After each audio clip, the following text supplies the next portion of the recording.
It starts with in the 1920s with my grandparents both, I guess, coming to work in from Japan into the Vancouver area. My dad's family were commercial fishermen, and my mother's father came with his wife to. I think they wanted to be merchants, and along the way, they wanted to make their fortune and eventually return back to Japan. But there's a couple of wrenches thrown into that plan. The first one was the Depression of the 1930s, and so nobody was making money. It was tough to make a living, and so they were struggling, like most people worldwide were struggling at that time. And then just when they were out of the Depression and things were getting better, the Second World War broke out. And though Canada was involved in September 10th of 1939, about a week after the Britain and France declared war on Germany, Canada entered the fray, and things were looking good until December 7th of 1941, the attack on Pearl Harbor. After the attack, the Japanese-Canadian population was rounded up, and you were given a choice to be laborers into the rest of Canada. You had to get out of the West Coast, or you were moved to a camp in the interior of British Columbia.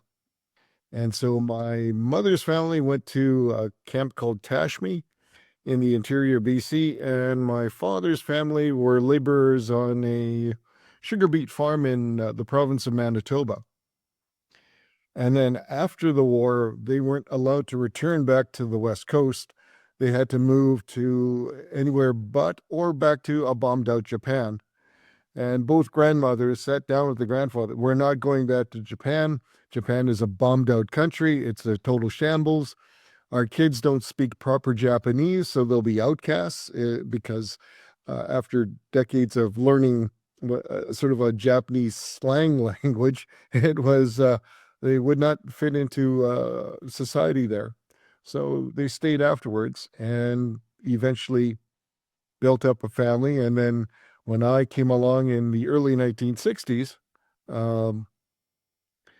we had been allowed to, instead of being on the outskirts of the capital of Manitoba, Winnipeg, we weren't allowed, Japanese Canadians weren't allowed to live in Winnipeg. We had to live on the outskirts, and only with the permission of the Royal Canadian Mounted Police were Japanese Canadians allowed in the city for doing a job or doing business or buying groceries there. And it was until 1949 when they were allowed to move into the city as well as become doctors, lawyers, engineers. And I know that it was rough on our families for all that stuff, but they adapted. They didn't adopt a victim mentality and brought my sister and myself up to be community-minded people.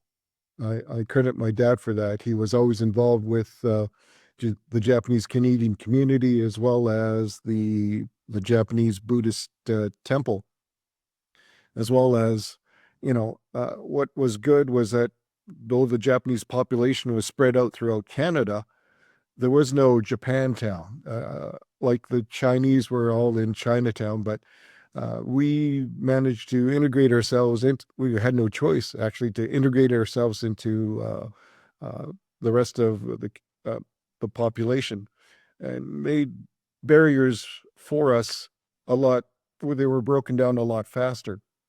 Because, Tom and Sue Yamamoto are moving into next door. Who the heck are they?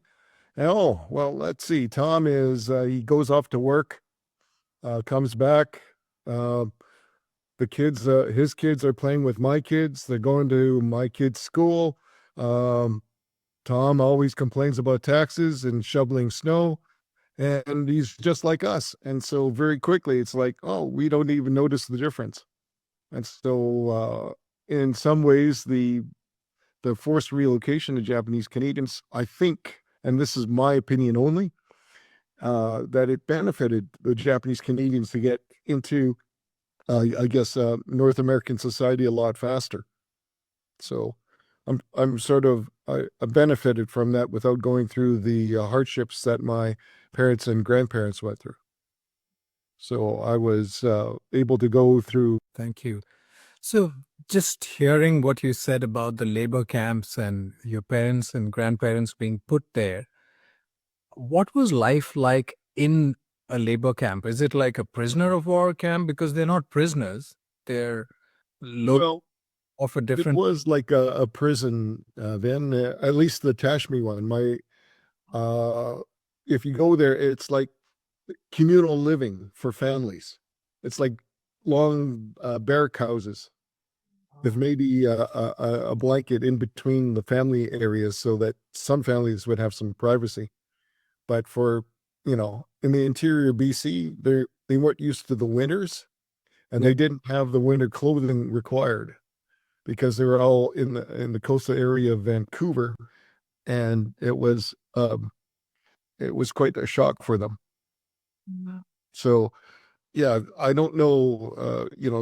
They had my father's family. I don't know where they were in Manitoba, but I do know that yes, my my my grandfather was working on a sugar beet farm, and as the older brothers of my father would get old enough, they'd be helping out on the farm too, and it was a hard time. So they instilled in me, things are tough, but you got to keep working through it, and things will get better. So, here's the thought. I know you for a while, and I consider you one of my closest friends. I have never sensed any bitterness inside you about anything. Anything. As you're narrating, I'm thinking, how does a young person go through? I'm talking about your parents right now. How do they go through what they went through? It has to affect them, has to have affected them, the whole process. And how do they come out of that and raise you as a son with no concept of bitterness, but with strong values and strong communal sense? And that's something that blows my mind. Well, my father had a fairness, and the Japanese Canadians were dealt unfairly, but they didn't. After they got out, they said, "All right, we have no choice. We got this is Canada. We've got to make it ours, and there are opportunities here. Let's take advantage of them as best we can." But both my parents never finished high school, but Dad went through night school to become a bookkeeper and got a job there. And and my mom, when my sister and I were old enough to go to school by ourselves, she got a part-time job. She started off as a key punch operator for a shipping company.